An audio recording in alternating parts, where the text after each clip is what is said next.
আমার সাইকোফিলোসফির অনলাইন ক্লাসে একজন প্রশ্ন করেন, কেউ প্রেমে পড়ে গেছে বলা হয় কেন? আমি তাকে বোঝাই যে প্রেমে উঠে গেছে বলাটা খুব একটা শোভনীয় লাগে না। তাই দার্জিলিং যাওয়ার সময় আমি হঠাৎই আবিষ্কার করি যে আমার বুকে লেখা ছিল আনলিমিটেড তরকারি, মাত্র 30 টাকা। আমি তৎক্ষণাৎ গাড়ি দাঁড় করিয়ে রাজুদার এক ফ্যান গার্লকে বলি, আমার একটা বুক পকেট পরোটা আর একটা বোতাম পরোটা ভেজে দিন। ভোর 12টা থেকে পরোটার জন্য ওখানে লাইনে দাঁড়িয়েছিলেন সদ্য ভোটে জেতা স্যার মেও, যার নামে কলকাতায় রয়েছে মেও রোড।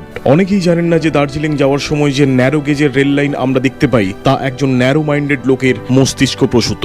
লাইনের ওপরে দাঁড়িয়ে আছেন দেখলাম মাহিন্দ্রা থারের অনুকরণে তৈরি মাহিন্দ্রা টার্কি। আমি আমার নিজের পার্সোনাল ল্যাম্বরগিনি পিক থেকে নেমে তাতে চড়ে হাজির হলাম দার্জিলিং এর বিখ্যাত হিলকাট রোডের ইয়েপ্লো সার্ভিস অ্যাপার্টমেন্টে, যেখান থেকে ম্যাল রোড জুতোয় হেঁটে ওই 2000 মিটারের মতো। আপনাদের জ্ঞাতার্থে বলি, খুলজা সিমসিম বললে ওখানে দরজা খোলে না, নিজের হাতেই খুলতে হয়। এটা সার্ভিস অ্যাপার্টমেন্ট বলে অনেকেই ভেবে থাকেন যে এখানে বোধহয় কোলে তুলে আপনাকে রুমে নিয়ে যাওয়া হবে। এটা কিন্তু একদম ভুল ধারণা, আপনাকে উঠতে হবে নিজের পায়ে হেঁটেই। রুমে ঢুকে বুঝলাম এটার অন্দরমহল আমার অকাতের 100 সেলসিয়াস ওপরে। মনে মনে ঈশ্বরকে ধন্যবাদ দিয়ে কান থেকে নামিয়ে রাখলাম AK-47 এর কিট ব্যাগ। ওখানে অদ্ভুত একটা প্রজেক্টরে দেখতে পেলাম হুবহু আমার মতো একজনকে, যে প্লাস্টিক সার্জারি করিয়ে আমার মতো মোটা হয়েছিল। পাশেই দেখতে পেলাম ঠান্ডায় ওল্ড মংকে মিশিয়ে খাওয়ার জন্য রাখা রয়েছে দুধ আর কফির পাউচ। পরকীয়া করতে এসে বউয়ের হাতে ধরা পড়লে পালানোর জন্য এখানে রয়েছে গোপন জানালা। এই জানালা দিয়ে সোজা লাফ মেরে দিতে পারেন ওখানকার ভ্রাম্যমান শ্মশানের বৈদ্যুতিক চুল্লিতে, অথবা বউকে ঠান্ডা করার জন্য দূরে দেখিয়ে দিতে পারেন কাঞ্চনদাকে। আপনি যদি সিঙ্গেল হন তাহলেও আপনার বিনোদনের জন্য এখানে রয়েছে সিঙ্গেল স্ক্রিন এবং ম্যাগাজিন।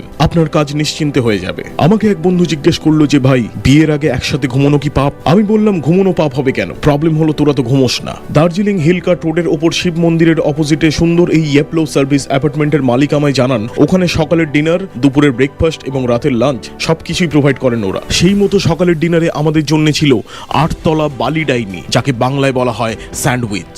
সাথে ছিল ডিম দিয়ে তৈরি ন্যাপকিন আর জমে যাওয়া পেট্রোলিয়াম জেলি, যাকে গরিবরা বলে ভেসলিন। চামচ দুটোর শেপ এরকম অদ্ভুত কেন জিজ্ঞেস করাতে একজন বললেন ওখানের খাবার নাকি এতটাই টেস্টি লেগেছিল যে একজন গেস্ট চামচও চিবিয়ে নিয়েছিল, তারপরেই ওগুলো ওরকম শেপ নেয়। এছাড়াও ওখানে আপনি পেয়ে যাবেন তালের রুটি, পাটিসাপটা এবং খেজুর গুড়। কিচেনে ঢুকে দেখতে পেলাম রাখা রয়েছে একটা বেবি আলমারি। এটা নর্মালি খালিই থাকে, আপনারা জামা কাপড় এখানে সুন্দর করে গুছিয়ে রাখতে পারেন। এছাড়াও রয়েছে IFB মানে ইন্টারন্যাশনাল ফ্রড ব্যুরোর বায়োমেট্রিক লকার, যেটা আগে একটা রেডিও ছিল। পাশেই দেখতে পেলাম রয়েছে একটি ডিজে মিউজিক মিক্সার এবং অ্যাকাউস্টিক ড্রাম সেট, যা নিয়ে আপনারা মেতে উঠতে পারেন উদ্দাম সঙ্গীত সাধনায়। তার পাশে রাখা রয়েছে রোহিত আর ইউভির কোম্পানির বোলিং মেশিন, যা দিয়ে আপনারা দার্জিলিং এ শুয়েই ক্রিকেট খেলতে পারেন। Last but not the least, so many bath way মানে অজস্র স্নানের জিনিসপত্র একটা সাদা জুতোর বাক্সে ভরা রয়েছে ওখানে জনগণের সুবিধার্থে। আমি ওখানে ডাইনোসরের ডিম খেতে চেয়েছিলাম, কিন্তু ওরা আমায় জানায় ডাইনোসর নাকি এখন বিলুপ্ত হয়ে যাওয়ার কারণে মুরগির ডিম দিয়ে দুপুরের ব্রেকফাস্টটা সারতে হবে।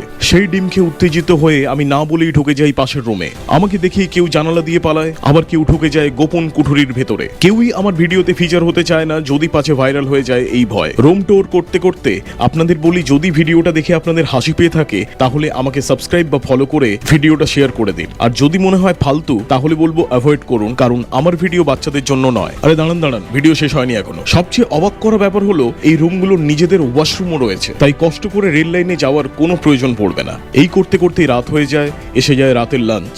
লাঞ্চে ছিল সিম্পল বাঙালি খাবার, রাশিয়ান বা আফ্রিকান এখানে পাবেন না, এটা আগেই বলে রাখলাম। মানে খাবার আর খাওয়া শেষ করে বাইরে বেরোতেই দেখি অদ্ভুত ভঙ্গিমায় ইনস্টাগ্রামে রিল দেখছে আমার বউ। পরে তার কারণটা অবশ্য দেখতে পেলাম একটা প্রতিবেদনের মাধ্যমে।